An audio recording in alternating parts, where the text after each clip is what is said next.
back. How's the Kratom quit going? I want to tell you that I kicked its butt. Oh, yeah. But the honest truth is, it's been a little bit more difficult than I had anticipated. And it's really came down to a choice. And I chose to continue. And now it's become harder to stop. All last month, all of April, boom, boom, boom, boom, boom. I was doing just one more time. Just one more time. And when you're going one more time, you're not trying to buy the biggest package of donuts, right? When you're trying to have just one more donut. You want to buy one more freaking donut. Well, I've been spending a lot more money on buying that one more donut as opposed to getting a discount price on buying it bulk. So, I've spent like $300 and some on Kratom. I probably spent about $100 on vaping. I was watching a video about quitting smoking and vaping. And I came across Alan Carr's Easy Way to Quit Vaping. Immediately went and bought the book. It arrived on April 17th. I broke into it, started reading on April 19th. Got to the point where the guy says, all right, it is now time for the ceremonial last vape and vow that you will never put nicotine into their body again. So we did that on May 3rd, 7:44 p.m. I did it.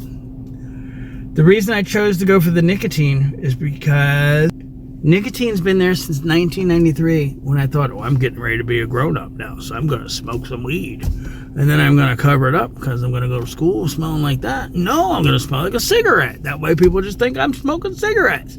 So I started smoking cigarettes. Really didn't get into it very long. But then eventually, cigarettes. It was.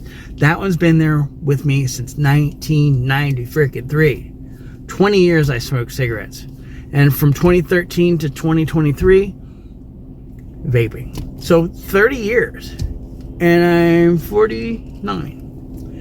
So I figure this has been there with me through thick and thin, through left and right, through up and down, through that. You get it, right? Nicotine's always been there.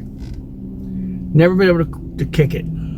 Vaping is a lot easier on me. It's not so harmful. But man, I just don't want to spend the money anymore. I'm tired of it. It does nothing for me. So if I can kick nicotine's ass, that's going to boost my confidence up so much that I finally kicked that out of my life. I've never gone a week. I'm at 6:30 p.m. on day 6 right now. It'll be 6 whole freaking days tonight. Tomorrow, it'll be 7. Tell me, when was the last time I went a week without nicotine? Never. Yeah, the last week that I went without nicotine was the week before I started smoking. Yeah.